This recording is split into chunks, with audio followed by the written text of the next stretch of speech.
ao Valdir Presciliano pelo convite de estar com vocês aqui para neste sábado, juntos aprendermos.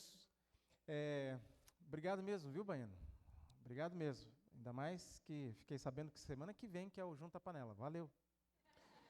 Valeu pelo convite para hoje. Eu fiz o acerto lá de trocar o plantão para estar hoje aqui, você marcar o Junta Panela para o próximo. Mais uma vez, obrigado. Tá? Vou te dar uma oportunidade. Do teu lado aí tem uma cantora que está escondendo o talento. Pode ser a Dionéia também, não sei. Mas do lado da Dionéia eu tenho certeza ali. Ó. Aquela ali me ensinou a cantar quando era pivete, né? Essa daí tem um talento, está escondendo. Aí uma vez ela virou para mim e falou assim, ó, você tem que cantar na igreja. Eu falei, eu não, tenho vergonha. Falou, se você não cantar, Deus vai tirar o teu talento. Me ameaçou. Então agora a ameaça voltou, tá?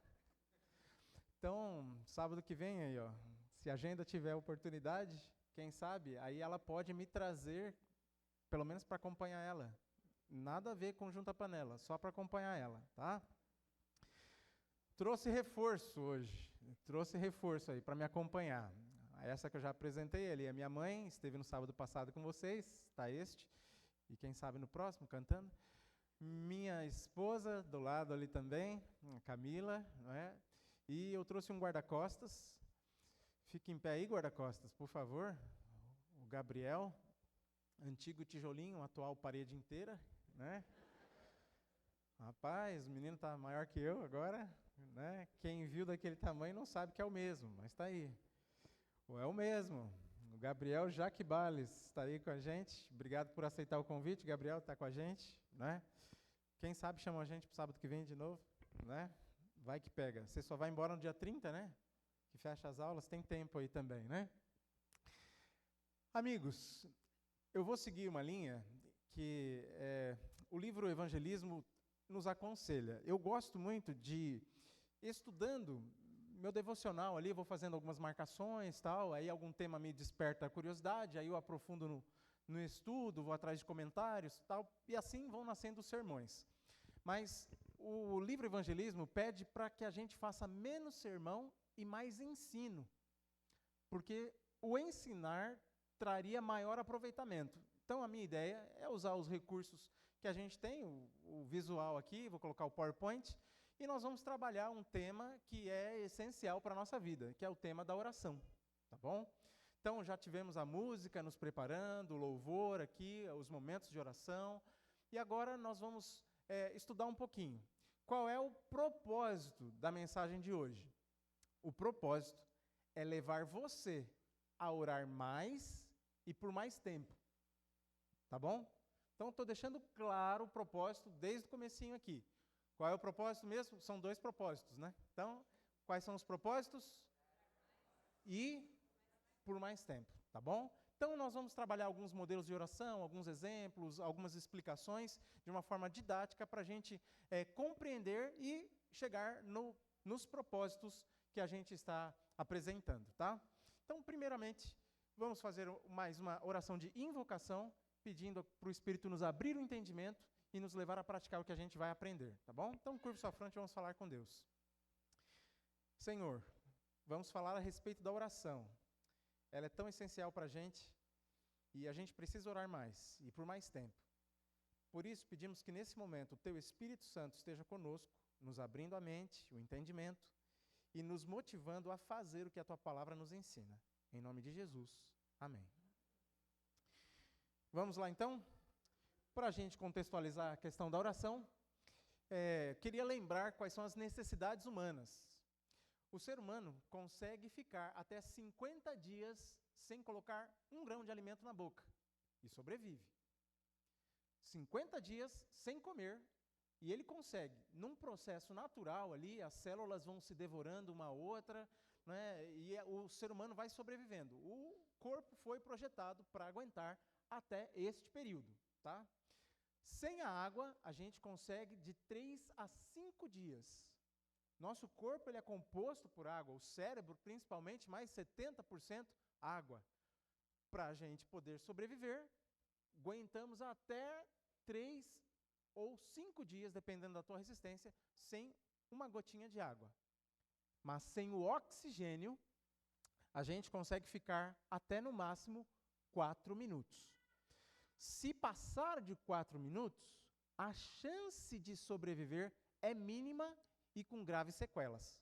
Então, se alguém sofreu um afogamento, asfixia e passou desse período e conseguiram trazê-lo com técnicas, com equipamentos de volta à vida, ele terá com certa certeza aí, com uma certeza, sequelas. Mas até 4 minutos o ser humano consegue sobreviver. Lembram de um acidente que aconteceu na Tailândia com um grupo de crianças? Eram os javalis, eles jogavam futebol e aí fizeram um treino e depois do treino, na volta para casa de bicicleta, resolveram entrar numa caverna para explorar e aí começou uma chuva, lembra daquela história? E a chuva subiu, eles ficaram presos dentro daquela caverna e aí alguns bombeiros do mundo todo, da América, né, na verdade, foram lá para tentar sobreviver, 2 acabaram falecendo. Aí uma cientista, especialista, o nome dela é Ana Escobar, ela disse o seguinte para a revista G1, sobre aquela situação. A falta aguda de oxigênio pode matar uma pessoa em 4 minutos por asfixia. O funcionamento de todas as nossas células depende vitalmente desse oxigênio que nós temos no ar. Então, quando estavam correndo atrás lá, alguns começaram a falar, olha, vamos desistir das buscas porque a água subiu e eles já morreram. Já passou mais de 20 horas e a gente não conseguiu fazer o resgate. Aí ela fez essa declaração.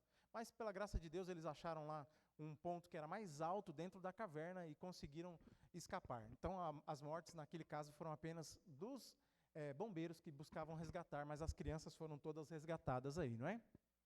Quando a gente vai para o Espírito de Profecia, o interessante é que a irmã White vai comparar a funcionalidade e a importância da oração ao oxigênio.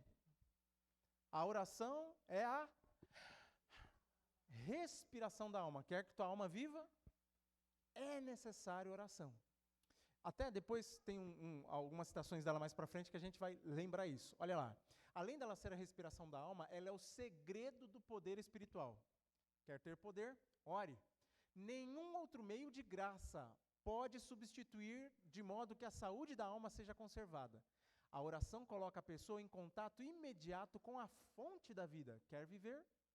Ore. Ela fortalece os nervos, os músculos da experiência religiosa. Se você negligenciar, e preste atenção nessa expressão que ela usa, o exercício da oração, ou a ela se dedicar só de vez em quando, segundo lhe parecer conveniente, perderá então a sua firmeza em Deus. Veja que ela usa uma outra expressão importante, o exercício da oração. Por quê?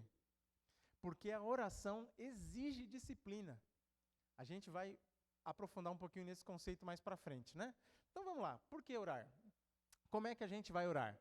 Segundo Mateus, capítulo 6, versos 6 a 8. Eu vou citar agora, depois a gente vai abrir a Bíblia nesse texto para trabalhar um pouquinho mais. Mas lá diz o seguinte, quando você for orar, você não vai usar aquelas vãs repetições, mas você vai fazer uma coisa pessoal, uma coisa íntima, uma coisa entre nós dois ali. Você vai entrar no teu quarto, é um ambiente que estimula intimidade, você vai fechar a porta, está garantida a tua segurança, e ali você vai conversar com Deus, sem fazer vãs repetições, certo? Então quer dizer, segundo o texto bíblico, que eu só posso orar dentro do meu quarto de porta fechada? Claro que não. Ele está ensinando que a oração é uma questão pessoal, íntima e natural. É um diálogo que você deve desenvolver com Deus. Então é uma conversa que você vai ter com Ele, deve ser de forma natural e sempre fale a verdade. Ele já sabe o que você vai falar, não é? Uma vez eu ouvi o meu pai pregando na igreja e ele falou que Deus sabe de todas as coisas. E aí quando ele chegou em casa, eu falei, pai, Deus sabe de todas as coisas? Sabe. Certeza? Certeza. Então por que eu tenho que pedir? Aí ele olhou assim para mim, para de fazer pergunta boba, menino. Né?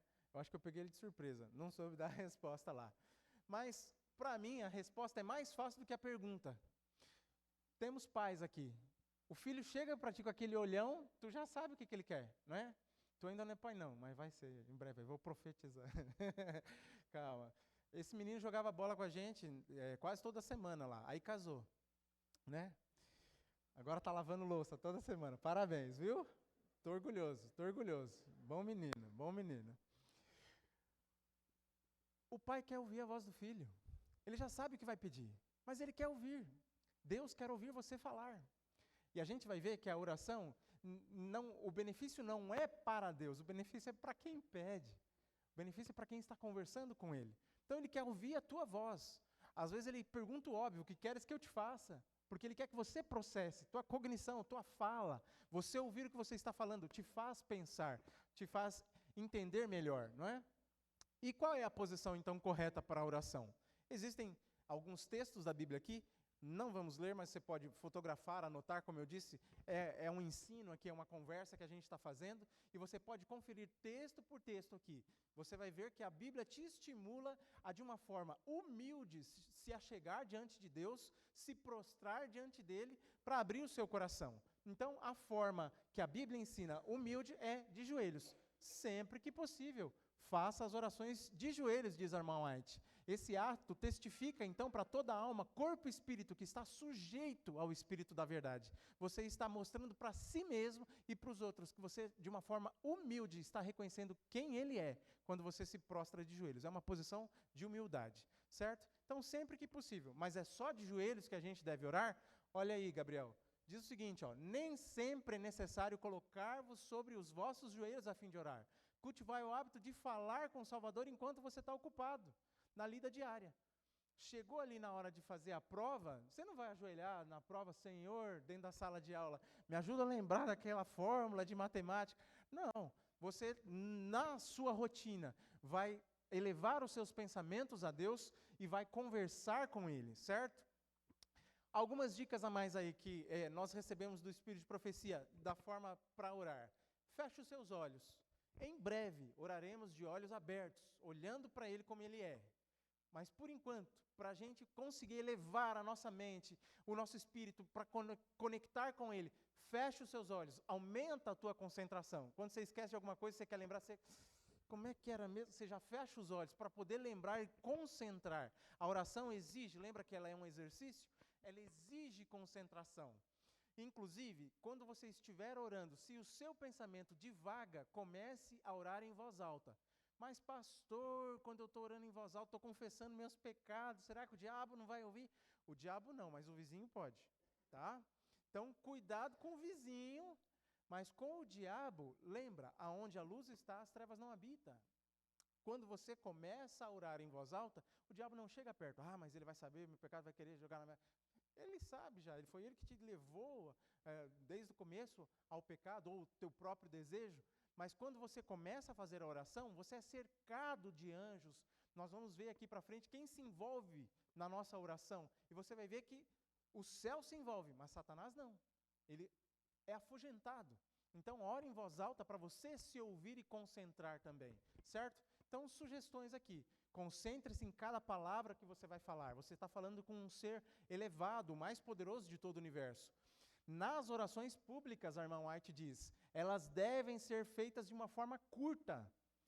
Tem que ser rápido. Nós vamos fazer oração aqui na igreja, então agora não é hora da gente fazer aquele processo longo, né, usar toda aquela estrutura demorada, porque vai cansar os irmãos, vai cansar as crianças, e daqui a pouco começa no meio da oração uma certa irreverência. Então, oração que a gente faz em público deve ser pontual e também com linguagem simples. Às vezes, talvez por um costume ou por aparência, quer colocar palavras rebuscadas, difíceis de compreender, e aí talvez nem a pessoa está compreendendo o que está falando. Então, a irmã White diz, além de ser uma oração curta e pontual, ela deve ser com palavras claras, simples para serem compreendidas, certo? Quando orar, então? Se você pega o texto ali de Tessalonicenses 5,17, o que diz lá? Orai sem cessar, em todo tempo. Em todo tempo a gente deve orar. Ela precisa ser uma oração sistemática. O que isso quer dizer? Uso o exemplo de Daniel aqui. Como é que Daniel orava? 3 vezes ao dia. Horário do sacrifício da manhã, meio-dia, no sacrifício da tarde. Era sistemático. Ele sabia a sua hora de orar. A nação sabia o seu horário de orar. Tanto que já foram para a janela dele esperar que ele fosse orar naquele momento. Já colocou dentro da sua agenda um momento separado para oração? Já construiu dentro da sua casa um espaço especial para oração? Qual é o teu cantinho de oração? Teu quarto de guerra? Teu cantinho de separar? Aqui está separado e dedicado para conversar com Deus. Lembra que é um exercício que exige disciplina? Não sei orar. Primeiro a gente já está trabalhando esse conceito aqui. Mas o que deve ficar claro é, sabendo ou não sabendo, ore. Ore. A prática da oração vai consertando, certo? Já vi muita oração errada, né? Se eu já vi, imagina o Senhor. Mas o importante é, continue orando. Continue orando. O Senhor vai corrigindo, o Senhor vai estimulando. E a oração é para ligar os corações, o nosso ao de Deus, não é? Ore sempre que necessário. O apóstolo Pedro estava afundando e a oração dele foi, Senhor, salva-me. Acabou a oração dele. Foi uma oração pronta. E se você for no Desejado de Todas as Nações, lá está escrito assim, esta é a oração que Deus sempre responde sim. Quer a resposta que Deus sempre diz sim? Salva-me, salva-me. Pede a salvação a Deus, Ele é o maior interessado na sua salvação. Não há tempo nem lugar impróprios para se entregar a Deus a uma oração. Entre as turbas e transeuntes na rua, em meio a uma transação comercial, nós podemos elevar a Deus um pedido rogando a direção divina, como fez Neemias, quando apresentou o seu pedido perante o rei Artaxerxes. A oração pode ocupar o nosso pensamento a qualquer momento. Ontem estávamos em Maringá, levei um aluno no hospital, e eu tinha um tempo curto para chegar no hospital e levar um óculos numa ótica. E tem dia que você não acha estacionamento naquela cidade. E eu rodando e não achava. De repente falei, por que eu estou à toa aqui, sozinho? Eu não estou sozinho nessa. Eu só elevei o meu pensamento no exato momento. Falei, Senhor, preciso estacionar o meu carro, não vai dar tempo. O carro da frente que estava parado deu seta, saiu e eu encontrei a minha vaga. Coincidência? Já que estamos falando de carro, eu tinha um projeto de carro. O primeiro que eu comprei do meu cunhado.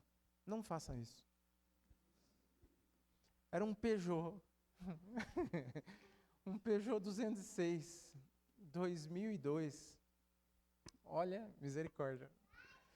Se puder, não compre. Né? Mas eu comprei. Na minha inocência, era o primeiro carro. E começou a dar problema o carro. Óbvio.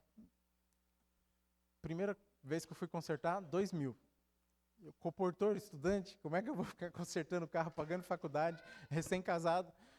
E aí, quebrou a segunda vez, mais 2.000. E aí, Nelson, o que eu vou fazer? Aí eu falei, vou vender esse carro. Falei, só que tem que fazer conserto, não tem dinheiro para consertar. E aí conversei com Deus, falei, Senhor, eu preciso de um carro que não dê problema.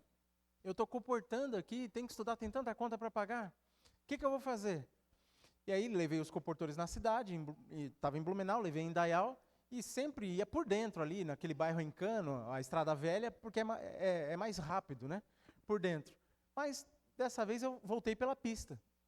E voltando agora na pista, eu falei, Senhor, o que eu faço com esse carro? Olhei, adivinha, um monte de lojas de carro. Um monte de loja. Eu falei, mas eu não tenho dinheiro, estou ainda pagando esse, o que eu vou fazer? A última loja, havia um Corsa Classic, cinza, na frente assim. Falei, que carro bonito, né? Para minha necessidade atenderia. Tem porta-mala, é um carro mais confiável, de mecânica, né? E aí veio aquela vozinha, vai lá olhar. Parei na pista, voltei de ré, coloquei o carro do lado, olhei os vendedores todos conversando lá dentro, e aí eu fui olhando o carro estava aberto, olha para um lado, olha embaixo, olha a porta-mala, falei, Senhor, que coisa maravilhosa, é o que eu preciso, né? Aí depois de olhar todo o carro, coloquei a mão em cima dele e fiz uma oração. Falei, Senhor, eu preciso desse carro. O meu está dando tanto problema, mas eu não tenho dinheiro. Como é que eu vou conseguir um carro desse, Senhor? Está na tua mão. Quando eu encerrei a oração e abri os olhos, tinha um jovem na minha frente assim, e ele estava sorrindo e falou, amém? Aí eu falei, ô rapaz, tudo bem? Aí ele, tudo? Aí ele, você é crente? Eu falei, sou eu. Ele também era, Davi o nome dele. Ele era líder jovem da Assembleia de Deus, lá em Blumenau, E aí começamos a bater papo sobre igreja, sobre Deus, tal. Ele falou, tá, e o carro? Eu falei, o carro, eu não sei. O carro eu não tenho dinheiro. Aí ele falou, o que você tem para dar de entrada? Eu falei, eu tenho isso, né? Aí ele falou, e como é que tá? Eu falei, tem 2.000 e ainda para poder fazer a manutenção dele, que eu levei no mecânico, tem que fazer 2.000 de manutenção, ainda tem mais um tanto para terminar de pagar. Ele falou, ih, rapaz, a coisa está feia para você. Eu falei, pois é. Aí, mas você quer esse carro? Eu falei, quero. Ele falou, vamos tentar fazer um financiamento lá, vamos olhar? Aí, você é registrado? Eu falei, não, sou teologano. Ele, o que é teologano? Aí expliquei a situação. Ele falou, você trabalha com o quê? Eu falei, comportagem. Ele, o que é isso? Mais um momento para explicar. Aí ele falou, vamos tentar. Lança no sistema e falou, agora eles têm que fazer uma análise lá, enquanto isso, vamos conversar aqui. Eu falei, tá bom. Aí ele falou, então, meu pastor veio aqui na semana passada e ele tentou fazer um financiamento e não foi aprovado. Não deu certo. Porque pastor, acho que não ganha muito, né? Eu falei, pois é. E aí, na hora que a gente desceu, eu falei, eu ainda sou teologano, né? E aí, na hora que a gente estava descendo aqui, a menina gritou lá de dentro, foi aprovado! Aí ele olhou para mim e falou, que fé, hein? Falei, pois é, Davi, tá vendo? E aí, fiquei com esse carro o curso inteiro. E eu chorei quando eu fui entregar esse carro. Porque eu sabia a história do que Deus fez ali. Numa transação comercial. Quantas vezes você está para fechar um negócio por conta própria? Isso já aconteceu comigo muitas vezes, e posso abrir testemunho aqui que já aconteceu com vocês também. E começa a dar errado. Por que está dando errado? E aí você faz uma oração, Senhor, se é para ser, põe a mão e que aconteça. Se não é, se isso aqui não é uma bênção, então que dê errado. Nas transações, principalmente, Deus se interessa por isso, Deus quer fazer parte de cada detalhe da nossa vida. Ele quer que você tenha um carro que não quebra, Ele quer que você tenha a namorada perfeita, Ele quer que você tenha um lar feliz, Ele quer que você tenha saúde. O maior interessado no teu bem-estar e na tua eternidade é Deus, então Ele quer fazer parte de todo momento da tua vida. A oração precisa fazer parte de todos os momentos, veja isso. Satanás sabe que todos aqueles que negligenciam a oração e a leitura da Bíblia serão vencidos por seus ataques. Por isso, ele inventa todas as distrações possíveis para ocupar a mente do ser humano. Imagina, são coisas boas que ele coloca você para pensar e para se entreter, para você não ter tempo para ler a Bíblia e orar. Por isso, se você não colocar na tua agenda que é para orar, meu amigo, vai ter tanta coisa importante para você fazer, para você não ter tempo para orar. Um monte de coisa importante.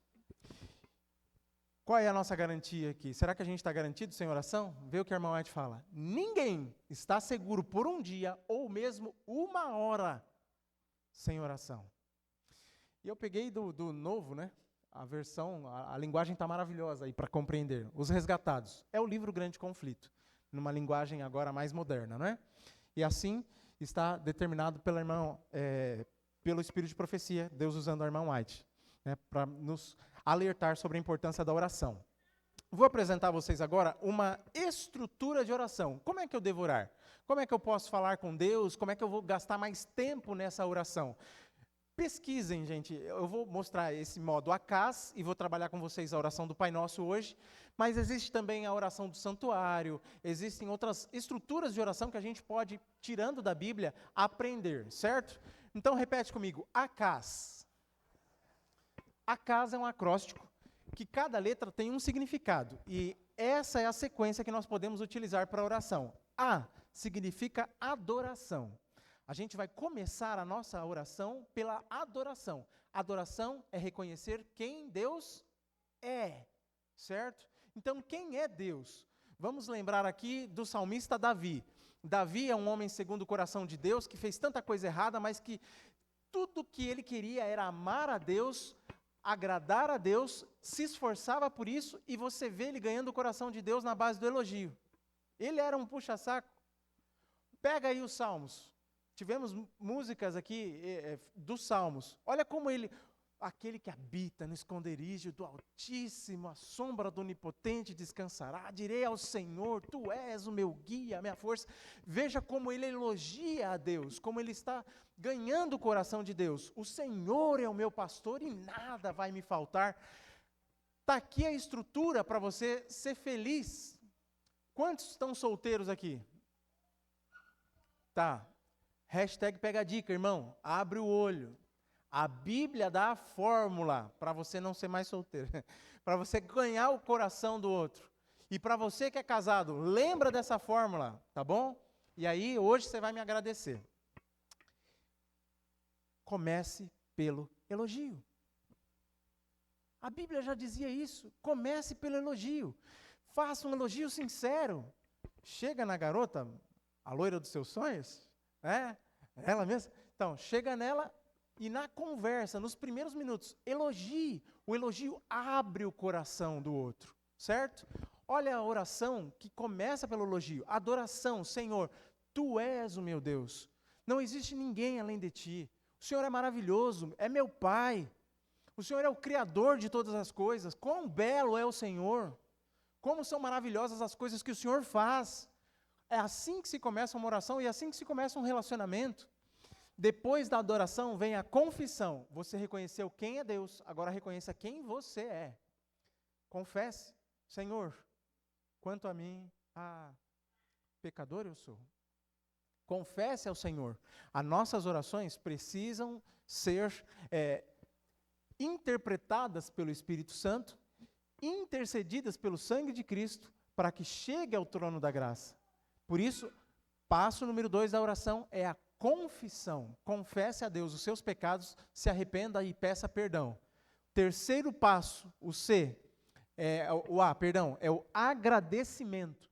Agora você vai agradecer a Deus tudo aquilo que Ele faz. Você começou por quem Ele é. Você foi lá e confessou o seu pecado. Por terceiro, agradeça. Tanta coisa você tem a agradecer e talvez nesse ponto o próximo já muda. Porque a gente às vezes foca no que não tem e esquece do que tem. Então agradeça a Deus tudo aquilo que Ele fez por você. E por último agora, apresente o seu pedido. Faça a súplica. Certo? Como se chama essa estrutura de oração? ACAS. O que significa o primeiro A? O C?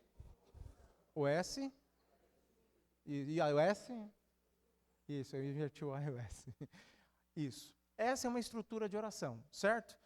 Anotou, tirou foto, chegou em casa, pega o celular, pega a anotação e faça a sua oração nessa estrutura, até se tornar um hábito, certo? É só assim que se deve orar? Claro que não. Mas é uma estrutura para levar você a cumprir o propósito. Quais são os propósitos? Te levar a orar mais e por mais tempo, certo? Então vamos lá. Depois dessa estrutura, agora vamos trabalhar o texto bíblico. A gente vai ver essa estrutura dentro, né, ela sendo praticada. Os discípulos se admiravam que Jesus passava as madrugadas em oração. E eles eram acostumados a orar de acordo com aquilo que os líderes religiosos ensinavam. Então, cada um tinha seu modo de orar, e para eles é natural a oração. Eles têm lá o muro de lamentação, onde eles anotam a oração num papel, colocam dentro daquele muro. Os tibetanos costumam fazer orações repetitivas e gastar, às vezes, o dia para a oração. Ele tira um dia para fazer oração, e ele acredita que quanto mais oração, mais próximo de alcançar a sua graça. Por isso eles têm aquele rolo de orações, e eles giram aquele rolo, acreditando que a cada girada que ele dá ali, milhões de orações são feitas, além da sua, e por isso ele pode alcançar logo a sua súplica. A cultura da oração está implementada no Oriente, certo? E os judeus, agora vendo, os discípulos vendo Jesus orar, eles acharam diferente. Jesus virava a madrugada em oração, e quando voltava e orava na frente deles, a oração dele era diferente. Ué, Senhor, por que tua oração é diferente? E fizeram um pedido: ensina-nos a orar. E aí, o Senhor vai ensiná-los a orar. Vai mostrar uma estrutura de oração, que a gente vai trabalhar hoje. Evangelho de Mateus, no capítulo 6, a partir do verso 9. Essa oração também se encontra no Evangelho de Lucas, é a mesma, de uma forma resumida. O Lucas, por encomenda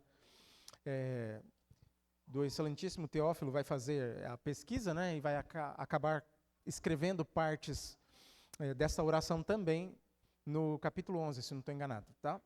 Anotei, né? Isso mesmo, no capítulo 11. Mas vamos estudar o de Mateus, que a oração está mais completa. A partir do verso 9.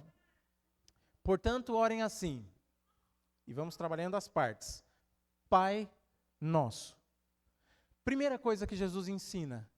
A oração deve ser destinada ao Pai. Existe no céu a Trindade coexistente desde a eternidade, aonde no processo da criação houve uma dinâmica no céu de humildade dentro da divindade na ação de criar. Então o Filho se coloca como agente criador, o Espírito como um supervisor e um agente presente, e o Pai como o grande engenheiro, projetor de toda essa criação. E agora, na hora da oração, o Filho nos ensina. Quando você for orar, destina ao Pai a oração. Porque quando pecamos, também é ao Pai que ofendemos. Certo? E ele diz o seguinte, ore ao Pai. Quem participa da oração? Está errado eu orar para Jesus? Está errado eu orar para o Espírito Santo? Os três participam da oração. A Bíblia nos explica isso.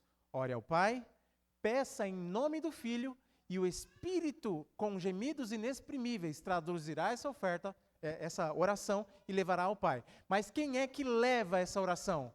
Os anjos. Você lembra do sonho de Jacó? A escada que anjos subiam, começavam subindo e descendo, levando as orações. Quando você para orar, o céu inteiro se envolve na tua oração. O Pai é destinado, o Filho é quem derrama o seu sangue e nos purifica, e o Espírito traduz na linguagem do céu. Todo o céu participa quando oramos. E Cristo nos ensina, Pai, mas esse Pai não é teu. Este Pai é nosso. O Pai é a figura protetora, amorosa, cuidadosa. Está deturpada por causa do pecado. Não é? Quantos tiveram um exemplo péssimo de pai?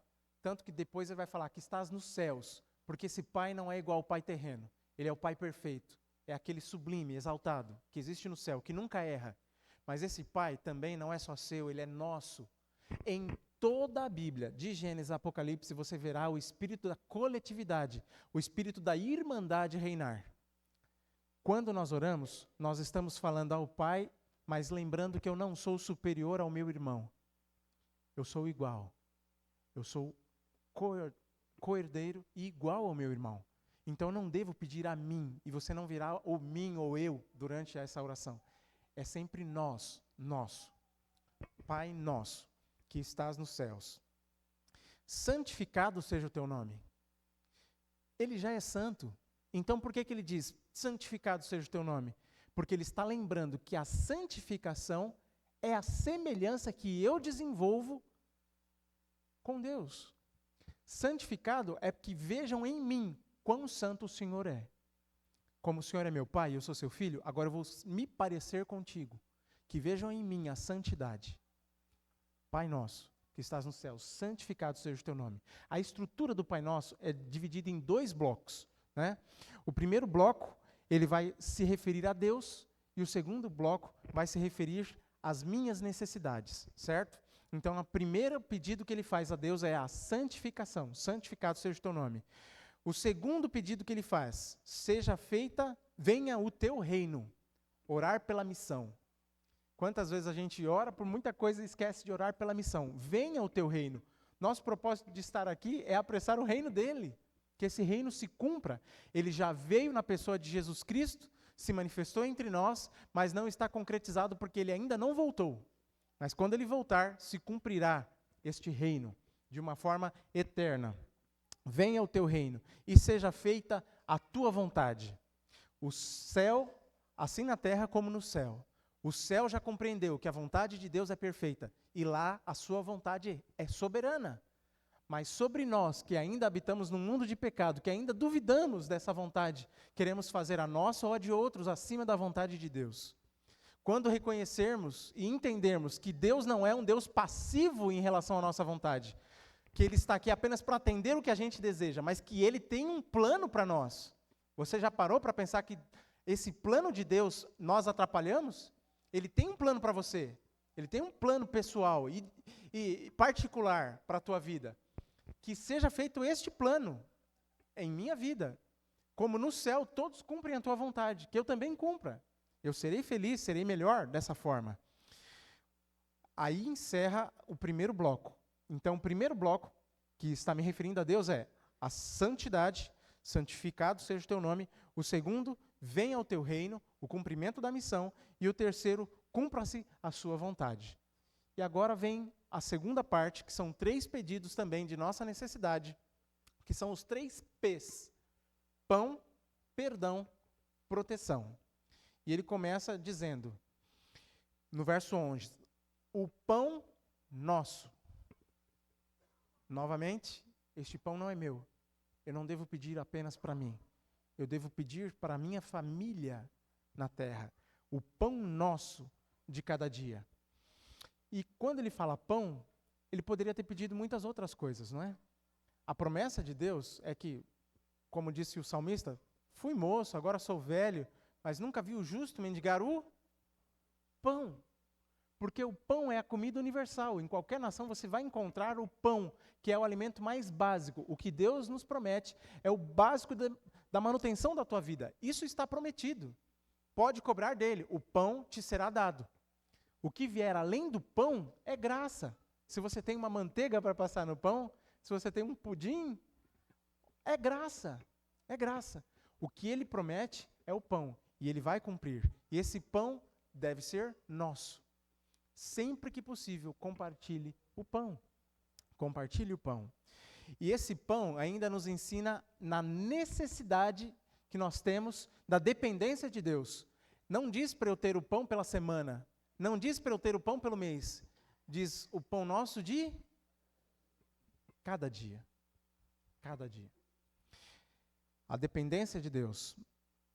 Perdoa-nos as nossas dívidas. Chegamos agora na parte mais difícil dessa oração. E é bem o miolo que ele quer trabalhar. A questão do perdão. Se você olhar, dentro da própria língua portuguesa, o ponto final vai encerrar lá embaixo, porque o perdoa as nossas dívidas está condicionado ao que nós perdoamos aos que nos devem. Se você tem dúvida sobre isso, pula para o verso 14. Porque se perdoarem aos outros as ofensas deles, também o Pai de vocês que está no céu perdoará vocês. O perdão, meus amigos, implica em salvação. O perdão não tem a ver com eu aguardar pacientemente que o outro se arrependa e venha me procurar para que eu possa perdoá-lo. O perdão, ele é ativo. Ele deve ser liberado. É uma decisão que eu preciso tomar. Antes que o outro se arrependa, eu devo oferecer o perdão. Essa é a complicação que essa oração traz, porque é difícil para a humanidade perdoar. Quantas vezes você, em casa, discute, né, e guarda essa mágoa, guarda esse rancor, e daqui a pouco, daqui a algumas semanas, surge numa discussão de novo, volta, né, a mesma situação, porque não foi perdoado ainda. Um pastor conta a história de que uma irmã chegou para ele e falou assim, olha pastor, meu ex-esposo me martirizou, me maltratou, e olha, eu liberei muita coisa, mas isso dele eu nunca vou perdoar. Eu nunca vou perdoar do que ele fez. E o pastor falou, olha irmã, então, na ressurreição a senhora terá uma triste surpresa, né, porque a senhora não estará entre os salvos. Veja o que a Bíblia fala, perdoa como nós perdoamos. O fato de eu perdoar é a confirmação de que Deus me perdoou. Deus me perdoa, mas esse perdão é condicional se eu perdoo o outro. Aí, quando eu perdoo o outro, eu estou aceitando o perdão que Cristo me ofereceu. Entende? Este perdão precisa ser ativo. Se o coração está duro e engessado, peça a Deus ajuda. Senhor, me ajuda a liberar perdão. Me ajuda a perdoar. O perdão tem que ser ativo. E se você tem alguma questão com teu irmão, procure-o. Procure-o com humildade. Fala, irmão, eu perdoo o irmão. O pastor Rossi, evangelista nosso, né, pregou sobre o perdão e no final, é uma igreja que ele cresceu na infância, ele falou, irmãos, eu vou dar um tempo aqui para que você procure o irmão que te ofendeu e libere perdão para ele. Vai, ofereça, não espere ele vir te pedir. Vai falar, meu irmão, eu perdoo o irmão, eu quero ter paz contigo. E ele liberou esse tempo e sentou na plataforma. Uma irmãzinha no final da igreja levantou, uma senhora veio até a frente, subiu na plataforma, né, ele falou, bom, ela deve agradecer, alguma coisa. Ela chegou para ele, pegou nas mãos, olhou no fundo dos olhos dele e falou, pastor, eu te perdoo. Eu perdoo o pastor. Ele falou, gente, eu não sei o que eu fiz para essa irmã, mas essa irmã estava sofrendo por uma coisa que eu havia feito. E ela estava emocionada, dizendo, eu te perdoo. Ele não fazia ideia que tinha magoado ela. Libere esse perdão, para receber o perdão que vem de Deus também. O verso 13 a gente coloca separado, mas dentro do bloco está claramente associado aos versos anteriores. E não nos deixe cair na tentação de não perdoar. Você entendeu que o texto está dentro do contexto? E não nos deixe cair na tentação de não liberar esse perdão. E livra-nos do mal. E o mal é a expressão do maligno. É o pedido de proteção. Porque teu é o poder, tua é a glória para sempre, amém. Se você reparar na tua Bíblia, está entre colchetes esse pedaço, porque esse pedaço aqui é um acréscimo ali do 2º século, né, que colocaram, mas está dentro também do contexto, relembrando que é de Deus o poder e a glória para todo sempre.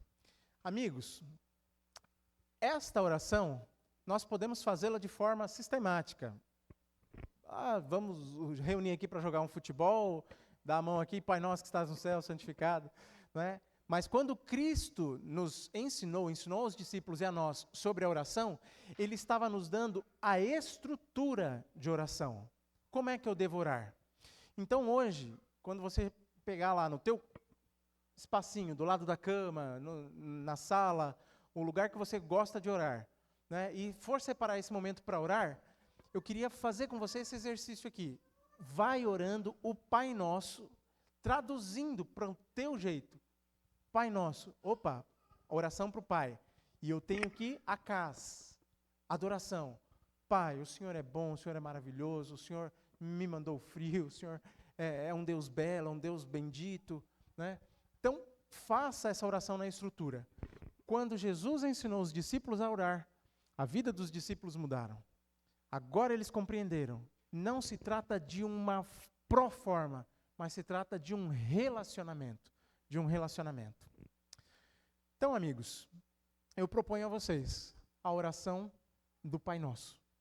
Orem e que o Espírito de Deus te leve, te promova a orar mais e por mais tempo. Vamos ouvir uma música agora? E enquanto você ouve essa música, eu gostaria que você, da forma que está, curvasse a sua fronte e já começasse a colocar em prática aquilo que a gente recapitulou e aprendeu hoje. O acás e a oração do Pai Nosso. Abre o seu coração e conversa com Deus. Esse hino é uma oração também, é um hino do Fernando Iglesias, ele falando sobre estar arrependido. Eu quero estar com o Senhor, mas eu tenho as minhas falhas, as minhas necessidades, que eu preciso que o Senhor me transforme para que eu te ame mais, para que eu te busque mais. Medite na letra e faça a sua oração.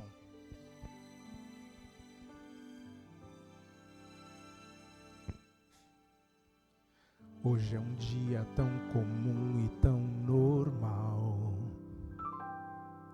Acabei de levantar, já vou sair. Tenho tanta coisa urgente pra fazer.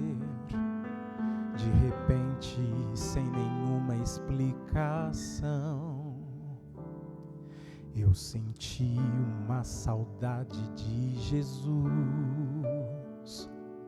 e dos tempos em que costumava ir à igreja me encontrar com o meu Deus e buscava santidade no viver. Quando ainda costumava me ajoelhar derramava a alma, abrindo o coração. Fui lembrando de um a um dos meus irmãos e daqueles que diziam ser cristãos, que entendiam de doutrinas e de crença, mas não tinham o amor em sua essência.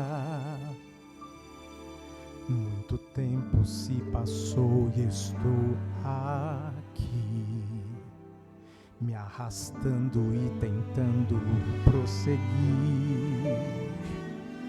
pois nem sei dizer ao certo quando foi que deitei e logo em paz adormeci. Meu Jesus, será que posso erguer as mãos rumo aos céus e suplicar o teu perdão?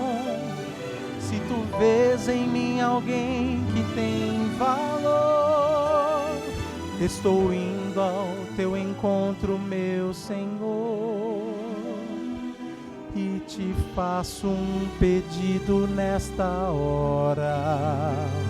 Quero ter de novo a paz que foi embora, me atirando aos teus pés arrependido. Quero pertencer de novo ao teu aprisco.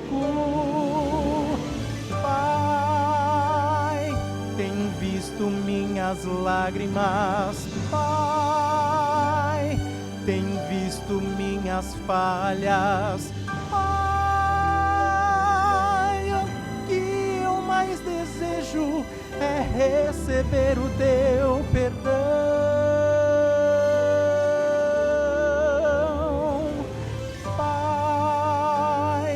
Confesso meu pecado, Pai, te quero ao meu lado, Pai, eu quero ir em frente, mas segurando a tua mão.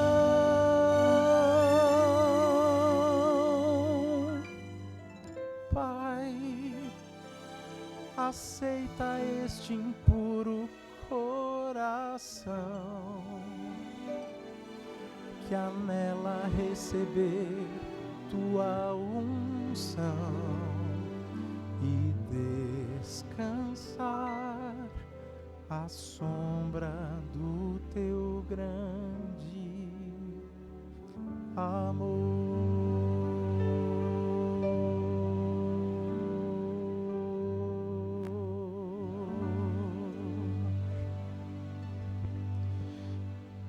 Juntos, vamos cantar o melhor lugar do mundo, que é aos pés do nosso Senhor e Salvador Jesus Cristo.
Querido Pai, chegamos em Tua presença por meio de Jesus Cristo, intercedidos pelo Espírito, e louvamos ao Senhor por tudo que o Senhor é e por tudo que o Senhor faz por nós. Obrigado, Senhor, pelo privilégio da oração. Aqui podemos conversar diretamente com o Rei do Universo. A nossa necessidade é tão grande e a gente não faz ideia disso. Por isso, Senhor, dá-nos necessidade de orar e prazer em orar também. Que a gente te busque, querendo ou sem querer, mas que a gente esteja sempre na Tua presença. Que o Teu Espírito nos guie e que neste restante de tarde possamos meditar na Tua palavra e na necessidade da oração. Em nome de Jesus, amém.